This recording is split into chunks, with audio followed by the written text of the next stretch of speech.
Hi, good day mga lalabs! So, ayan, may papakita ko sa inyo. Nandito kami ngayon sa farm ng grapes.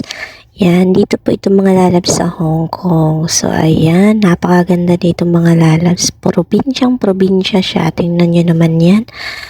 Medyo konti ngayon mga lalabs yung bunga ng grapes nila siguro dahil sa sobrang init. Last year po, sobrang dami ng bunga nila as in. Pero ngayon, konti lang siya mga lalabs. Tingnan nyo naman. Pero, napakasarap sa feeling mga lalabs yung nakakakita ka ng mga ganito. Sa Pinas naman merong ganito pero bihira diba mga lalabs, medyo malayo siya. So ayan, tingnan nyo napakainit dito mga lalabs din sa Hong Kong. Grabe yung init dito, iba talaga din siya. So ayan, tingnan nyo, medyo marami din siyang may mga part na maraming bunga pero may part din na konti yung bunga niya. So, ayan nun, yan.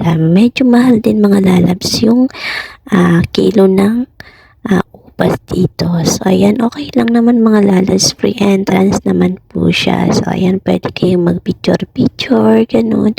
Kung gusto niyo namang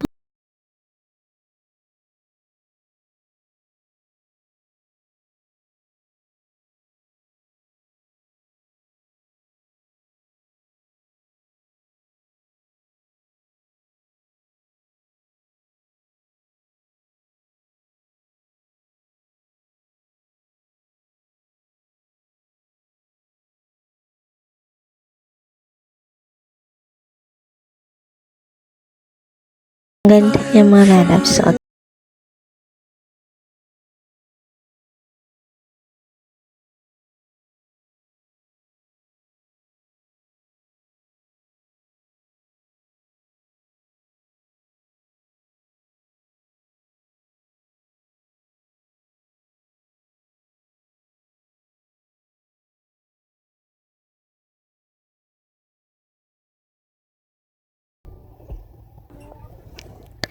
So, ayan, meron din mga lalabs, palayan sila. Meron pa sa baba siya part ng grapes. Pero, kunti lang yung bunga mga lalabs doon. At saka bago pa lang siya. So, dito kami sa part na to. Kaya, kasi dito yung may maraming bunga. So, ayan, tingnan niyo naman yung friend ko. Oh, ayan, pa-selfie na siya.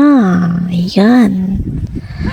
At saka mga lalabs, dito nga pala ito sa Taitung Taitung Road. Baba lang ng roundabout. Yan. At saka 2 minutes walk lang farm na. So, ayan. Ang ganda niya. So, ayan. Second time ko na maka-experience ng ganito mga lalabs. So, ang sarap sa feeling. So, ayan. Diba, sa atin bihira naman to, diba, sa Pilipinas. So, ayan. So, ayan lang mga lalabs. Ayan yung mga share ko today. So, ayan. Kapag bago ka sa aking YouTube channel, mag-iwan po ng bakas para mabalikan po kita. So, ayan lang. Thank you for watching. Have a good day. Bye!